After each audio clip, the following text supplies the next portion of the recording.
All right, so down under the tunnel again, where I keep saying it's a lot cooler down here than actually in Prather Coliseum.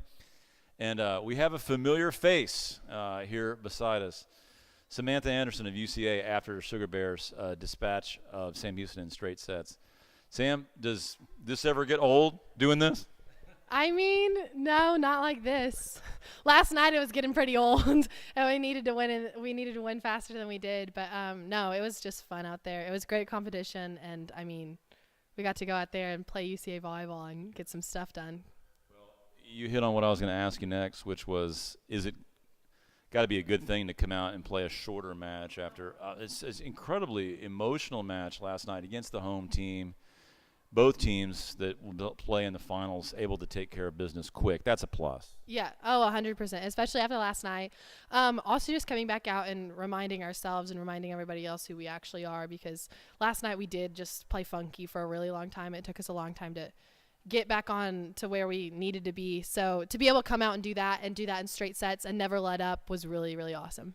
So what specifically today did you feel like was working that maybe wasn't last night? What adjustments or what things offensively for you? I mean, you had a big night last night. It took a little while for the offense last night to get in sync for you guys.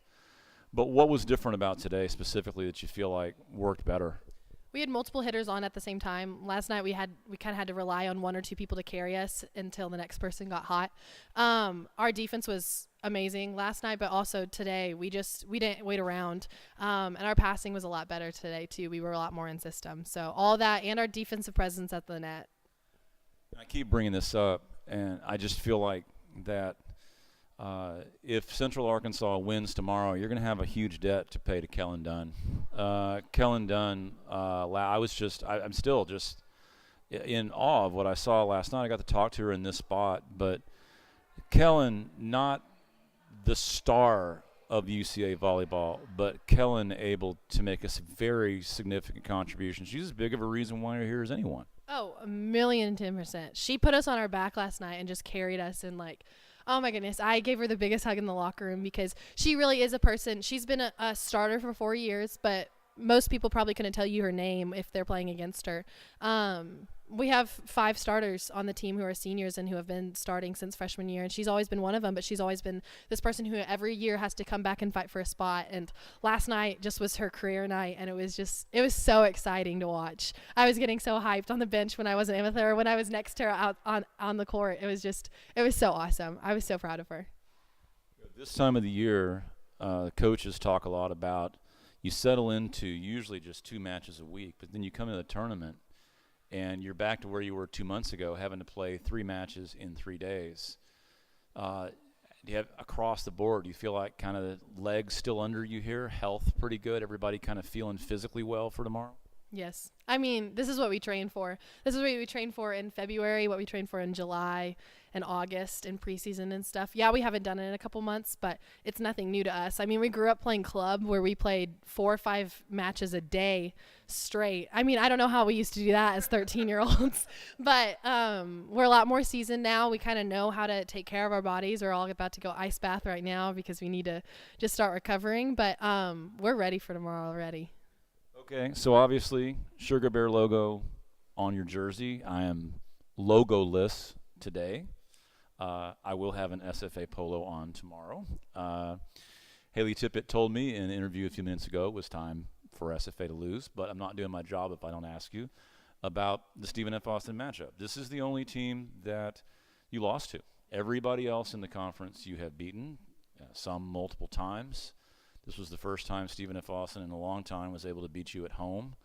So is this something you haven't, is this something you kind of look forward to as you look down the road? You had a lot of business to get here, but are you kind of glad it's SFA? Oh, 100%, yeah. Last year, they beat us in the regular season, and we were so excited to see them in the finals, and that didn't end up happening. We were still happy about who we got to play in the finals, and we got to go to the NCAA tournament, but we've kind of had this chip on our shoulder of, we want to meet them in the finals, and we want to go again, put our gloves on again, and just go for a 3rd round, so. Should be great. I mean, I think we got the top 2 in the final, and we'll see how that turns out. Lots of storylines for tomorrow. Setters all during the year, Armstrong and then Waddington, 6-2, 5-1, 5-1 with this setter, 5-1 with the other.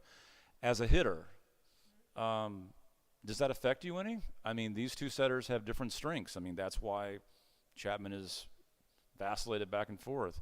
But as a hitter, what about the adjustment between Armstrong, who you were used to, and Waddington, who you had to get used to? I had to get used to Bailey, but that was a lot of stuff that we worked out in August and in preseason tournaments and stuff. So by now I know how they set, I know what they look like, and by now it's just almost a automatic switch in my mind of who's setting me, and not because one is better or worse than the other, it's because they just set differently. And so it's great to know that whatever setter is on the court, they're going to handle the ball well and put it where it needs to be. It just might look a little bit different. And so I just know I need to put the ball away no matter who's on the floor. And last, I'll bring up another teammate. Just talked to her, mentioned her a few minutes ago. A name that everybody does know, Haley Tippett. You're going to know it anyway because she's going to let you know that you know it. When we talked to her earlier in the year when we were doing interviews for the blog, that's how she plays. You can't ask her to play a different way than what she's successful. But she is such a big part of this team. 2 straight double-doubles now in this tournament. Tippett, somebody who's, always a big contributor for you guys. Yeah, 100%.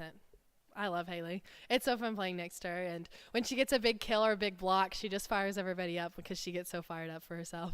It was so interesting, though, just talking to her that I asked her about Raven Rhodes and the insert of that in middle, and she turned the tables on that and said that Raven was one of the ones that oftentimes was the big cheerleader and things too. Oh my gosh, when Raven comes on the court, it's just so fun. It's so fun. And if she gets a block or something, like last night she got a huge block in the 5th. I mean, she just feeds the energy on the floor, and she's your biggest cheerleader. And even if she knows she's not going to get set the ball and she knows she's the decoy, she's coming out there and she's like, you better put the ball away because I'm going to make sure I hold this middle. And so it's just so fun playing next to Raven. It was perfect. The photo on, I think, the UCA volleyball website was of right after the block that Rhodes made in that 5th set last night. All right, we've got set up a great final tomorrow at Central Arkansas at 3 o'clock. We'll go for a repeat of Tournament Champions. They have used that on their Twitter account all year long. So will they be able to just change the 17 to an 18 and punch their ticket to 2 straight NCAA tournament appearances, or will SFA run their nation-leading 28 winning game streak to 29? We'll see you tomorrow. Sam Anderson, thanks for the time. Thanks so much.